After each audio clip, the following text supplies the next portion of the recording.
Iki enten awala Mas Gareng. Kon ngapake? Lho kok sik ta. Ya iki sapa sing iki Dewi sapa iki? Sing oh Dini. Ya Din iki jatah kowe 50.000. Jejere sapa kuwi jejere? Ayo nya jatah 50.000 jejere kae. Suci nya jatah 50.000. Ayo Mbak Dita. Ya jatah 50.000. Ya. Mas Gareng. Ya iki enggak. Layangnya diwaca. Ya. Kuwi enek penyuwunan, harus diatur iki. Ya resikone melu dalang buta huruf ngene iki. Ngapa to kok Deswi ngapa? Wah liyane dhuwit aku kon maca layang.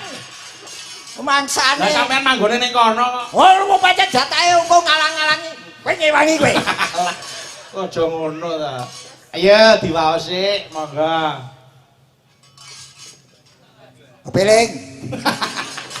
Ya sing apik kok karo nesu. Macane wong ra entuk dit ngene iki kok. Anyuwun lagu Pepiling karyanipun Ki Anom Surata. Nggih. Katur dumateng dokter gigi. Nggih. Nur Hafidah Widyastuti MDSC SPKG. Kok ora abot ben lho. Titelih iki lho luar biasa iki. Dekan Fakultas Kedokteran Gigi saking Tara. Oh Tara. Dados ngeten Mas Gareng, ponakan kula niku rak kuliah ten UMS, saiki wis koas niku njiko dokter gigi. Oh iki ponakanmu to? Nggih, Tara niku anake Mbak Yu kula sing nomor 2. Oh, lah kene kowe dhewe ponakan dokter gigi dipriksake. Kok gigi ra apa-apa kudu dipriksake. Mumpung gratis kok. Mumpung gratis. Anakku dhewe dokter. Lah nggih. Monggo ayo saiki dibawani sik. Dibar panjenengan ngaturaken bahwa dilanjutke pepiling terus mangke nyuwun tulung dateng Pak Rektor untuk menyerahkan 1 door prize sepeda gunung. Mangke sinten ingkang badhe dipun apa pertanyaane napa terus caranipun pripun Pak dimanut Mas. Derek mawon. Terus ngopo iki? Ayo bawa sik. Ayo, bawa. Ora cair kok bawa. Ning tengah to ya. Nggih, lah ngono. Wis. Resiko dene dadi wong bagus yo ngene. Lah enten apa ta? Lah diapit wong wedok ayu-ayu ngene. Nggih lho, gampang sing ngedusi. Gampang. Nek wis rampung oleh gareng, kowe make up-e dilangi. Alah lambemu karo atimu ora padha. Lah nek ati kaya lambe wujude ati terus piye coba? Oh, karepmu ora kok ngono kok. Wonten 50.000 rupiah. Alhamdulillah, matur nuwun, matur nuwun. Nggih. Nggih. Ning lagune beda. Nggih. Ora pepiling to? Mboten. Ayo. Oh, alah. Wasitati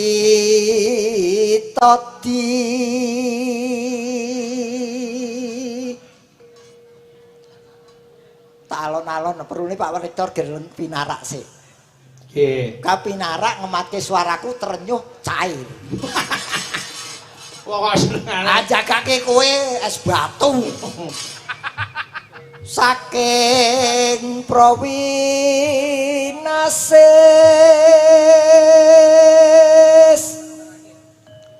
ngeling ana wong urip ing donya. Nano. Wong aku iki ngancer-anceri kok. ancer-anceri goleki kampus kene kok diancer-anceri. Iya. Bebasanmu mampir ngombe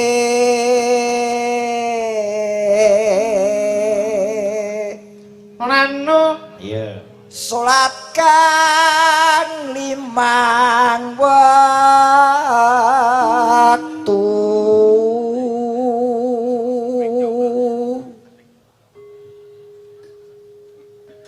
ayo aku diploroki sindenmu. Mbak ngene iki luwih terkenal aku timbangane dalammu. Kok saged? Oh, kuwi lho satpam Nggih. sak pleton ngejak foto aku kabeh. Kuwi ndak wis dijak foto satpam. Iki lho wis. Ha iya ana uga kenang-kenangan kok. Sampul Yasin. Argentina. Lah nek wis ora dadi gareng, cek wis balik. Oh. Ayo. kudu tansah Mano dipun lampahi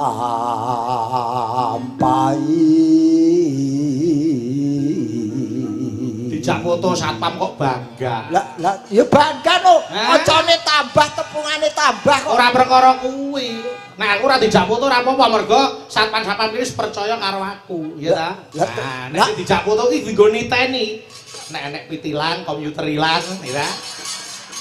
Kursi-kursi ilang iki kena wonge cetha pelakune. Aku yen umpama aku dituduh nyolong sepeda motor takoni. Ning ya aku ya omong terus terang. Piye? Sing nyolong kula Pak Ning sing ngedol Bayu. Telat aku mangan sak rombongan. Oh, iki ya ngrasake colongan. Oh, senengane. Ayo. Iku Cagak agama pakartikan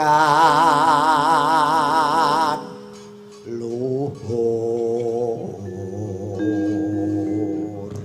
nano ngedoh kentung mindak mungkar yakti urip mangyo tentrem lahir batin bejo donya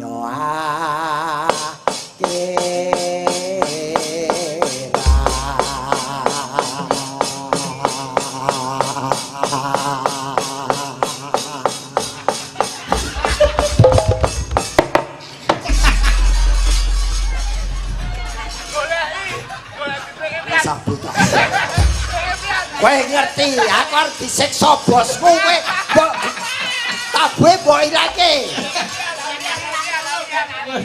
sing nutuhi gen aku wae lah wite ora mbok deg-dege kok napase wis entek kok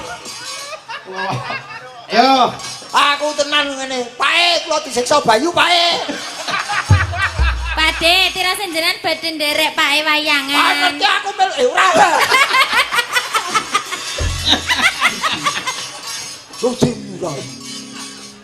aku biasane ngono lho ya. Ora wati saiki. Pokoke tak enjing ngomong. Ora aku tetep saiki aku melu kowe terus aku. Melu kowe terus aku ora melu pae, aku ora melu pae. Aku golek garing liyane aku. Ayo. Mangga buka celuk. Sengko ditase. Mangga. Yo.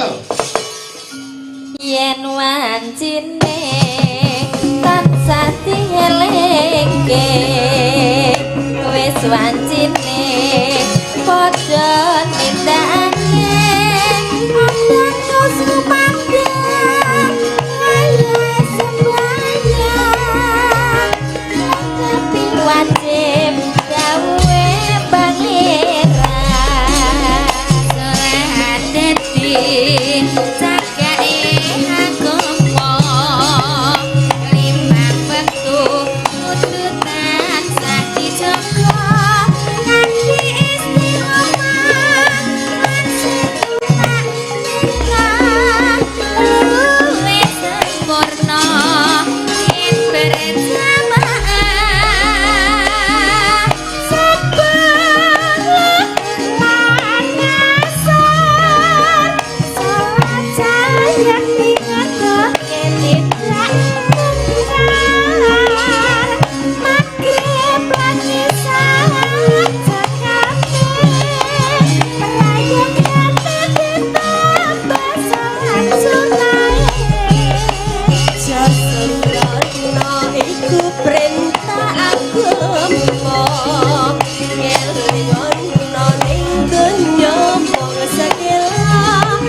Matur sembah nuwun sampun ngatur langkon kepeling.